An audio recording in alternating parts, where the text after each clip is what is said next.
चितळ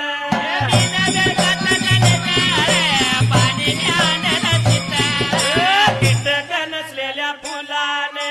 करडाळला या भरून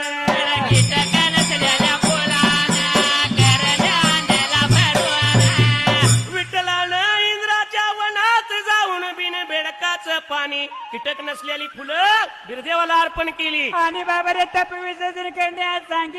सांगितल्यावर पुढे काय झालं रे कथा जायला आला उठून बिरदेव